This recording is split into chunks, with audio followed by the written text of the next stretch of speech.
Can we find opportunities where we can identifying really strong management teams, aggregate some of those assets and those opportunities through a platform approach that can build something that is of interest and become scalable for those larger investors? That's a lot of work, right?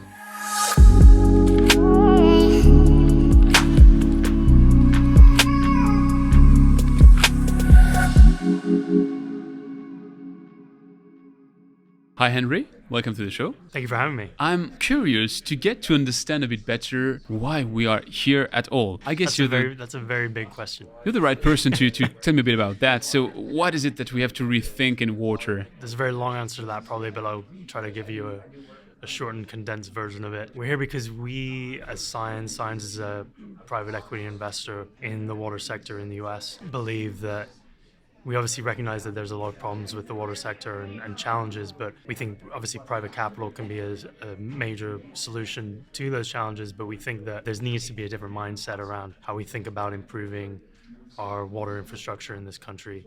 Right now, there's a lot of political, social, environmental considerations.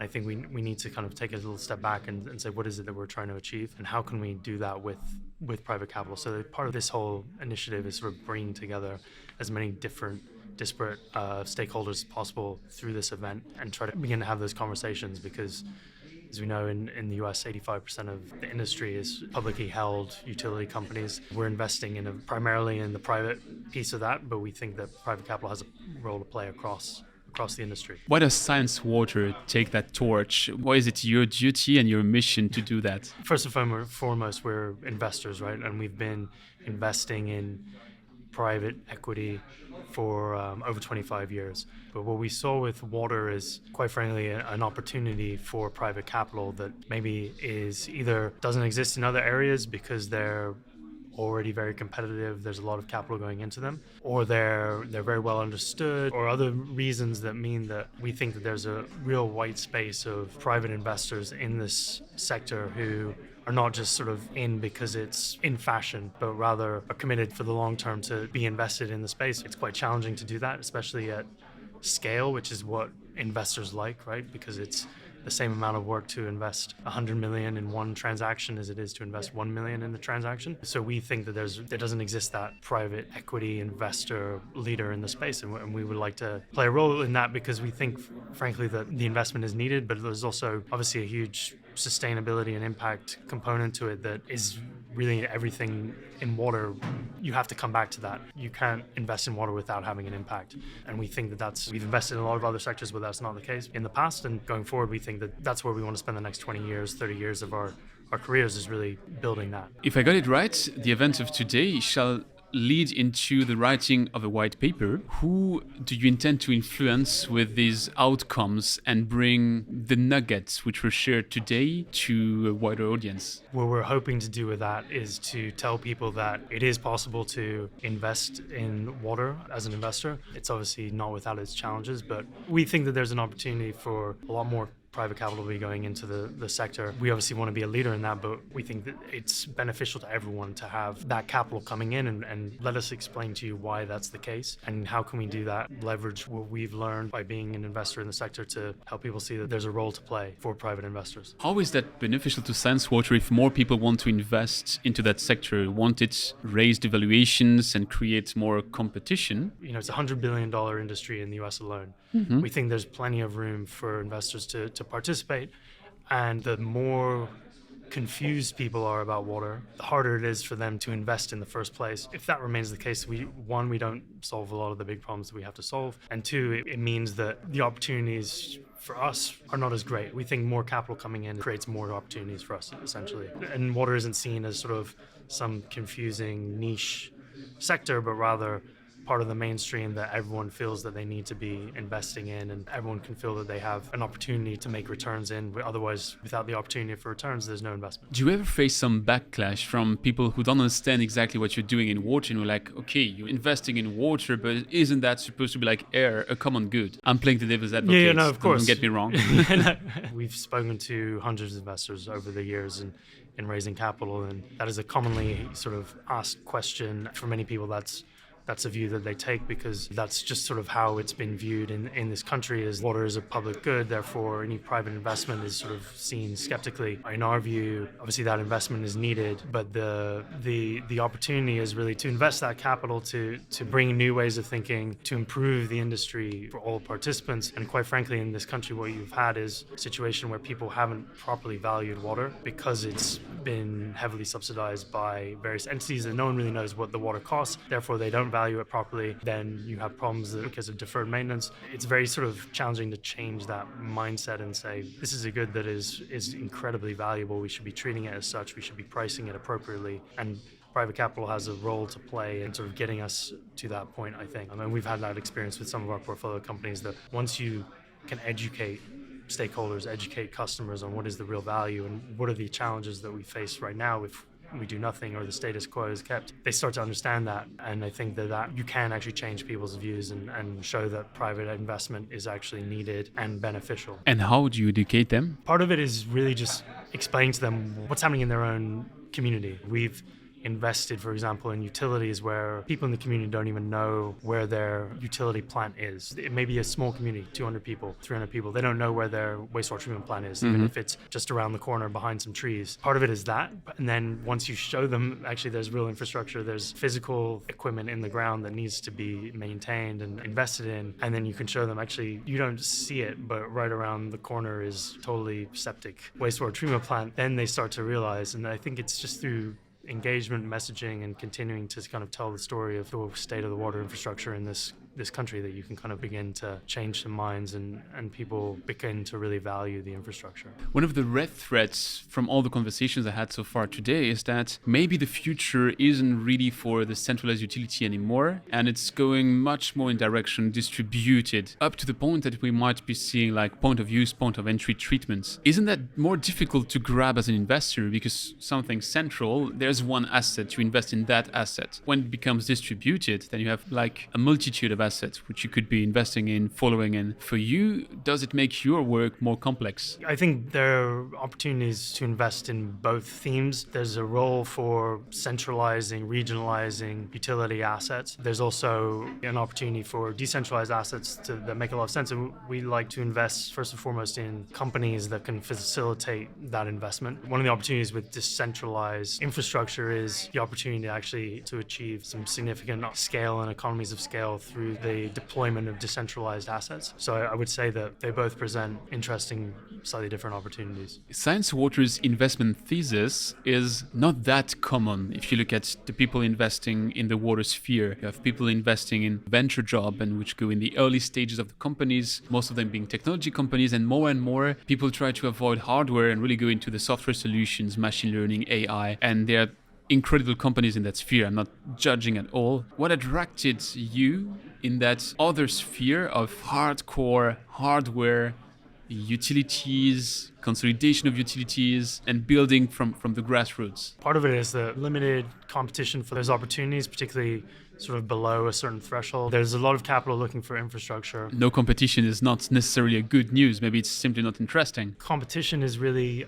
a function of scale more than anything. What we like to do is find those opportunities that may be subscale for larger investors who want core infrastructure assets, for example, but they're not going to look at an opportunity that's below 100 million, 200 million, okay, or even in many cases much larger. But can we find opportunities where we can, identifying really strong management teams, aggregate some of those assets and those opportunities through a platform approach that can build something that is of interest and become scalable for those larger investors? That's a lot of work, right? So that there's a reason that there's less competition, is that it takes a long time, patient capital, and the right management team. And a lot of those things are particularly hard to find, I think, in the water industry, just given some of the fragmentation and the lack of managerial capabilities that just comes with being a subscale business.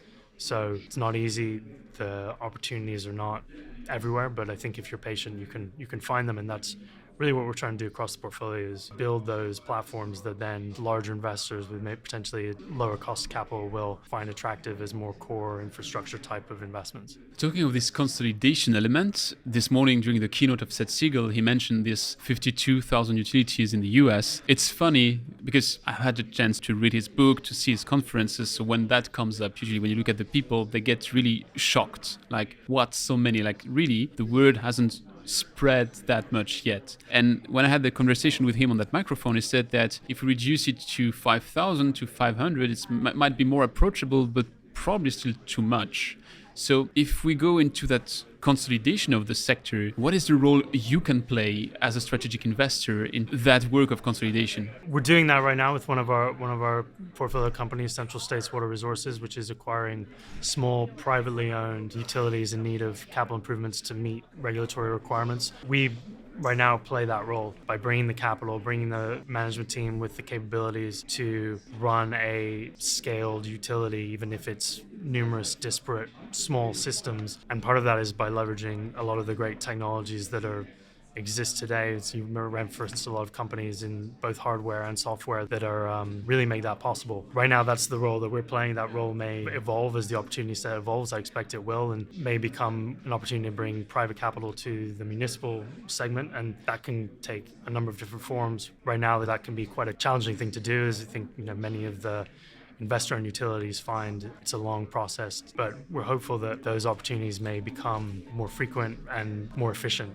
We think it's going to evolve over time, and we're just getting started. And if you look into the future and into the next 5-10 years, what will tell you that you had a positive impact as Sciens Water? It's interesting you bring that up, because that's obviously something we spend a lot of time on, and one of the things we really like about water is the impact is very measurable. You can measure how much water is going in, what's in the water, how much wastewater is coming out, what's the quality of that wastewater. And then taking that information, which is sort of fairly scientific, and you could say, okay, we removed how many tons of ammonia, for example, and that's great. But what does that actually mean for the environment? What does that mean for people living in the community? And so that's what we're really working on as a kind of the next step of quantifying our impact, is how can we measure the impact on the environment from that removal of pollutants? How can we say, look at what was the community before we invested? What was the state of the community after we invested? And that's not easy, because often the data you need is sort of comparing before and after. Well, often you don't have the data before. Josiah Cox, who's the CEO of Central States Water Resources, one of our portfolio companies,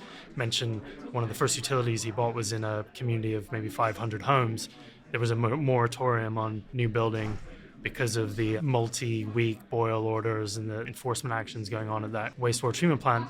Since investing, that community has grown by 30% through new home building. Those are the kinds of impacts that we're beginning to look at and measure, and hopefully, once we've exited an investment like that, we can point to and say, here is the impact we had on the people living in these communities from the standpoint of health, the environment, economic growth, and start to quantify those. That's going to be how we try to do that. So if you're heading sustainability and impact, does that mean that Sciens Water is an impact investor? Impact investor can mean a lot of different things to a lot of different people.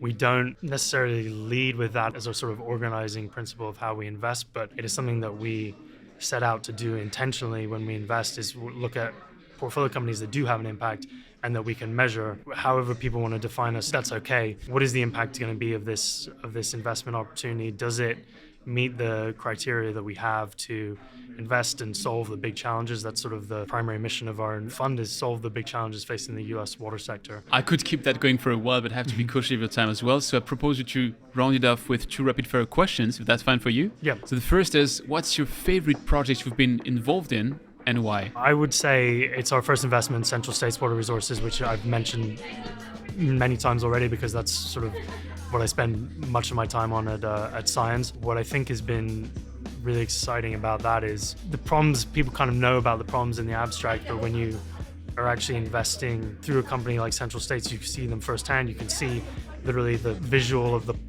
wastewater treatment plant that is broken. You can hear the actual stories within that small community, and you can see before or after. It's very clear, that you're actually making a difference by improving this infrastructure, and just being able to invest alongside such an amazing management team, support them through their growth. A company that when we first invested, 7 people, today 55 people and growing. Being alongside them on that journey has just been incredibly exciting and continues to be, and we're very excited for where that goes and the opportunity for years to come, because I think they've done a lot, but it's still sort of 1% of the available market to invest in, and so we think there's a long runway there. And last question, what is the trend to watch out for in the water sector? The aging workforce and lack of workforce coming up behind on the operations side. And I think that the trend is going to be twofold. It's going to be, one is applying new technologies to be able to do things more remotely, and we're doing that across our portfolio companies. Is how can we leverage digital technologies to make them simpler, easier to run, require less manpower. But I think it's also going to be a trend of seeing the water industry lead more with technology to get younger employees and the new workforce coming through more engaged and seeing water as somewhere that is exciting to work in as other fields. Well, Henry, it's been amazing to speak with you, and I don't want to prevent you from attending your own event. So thanks a lot, and talk to you soon. Thank you very much. This is it for another episode of the Don't Waste Water podcast. I'd like to hand out a special thanks to Science Water for enabling it. And if you enjoyed it, make sure to give it a review on Apple Podcast, Spotify, or wherever you get your podcast from. I don't know if I deserve 5 stars, but my guest surely does. Do it now, tell it to your friends, and I'll be back very soon with the next interview.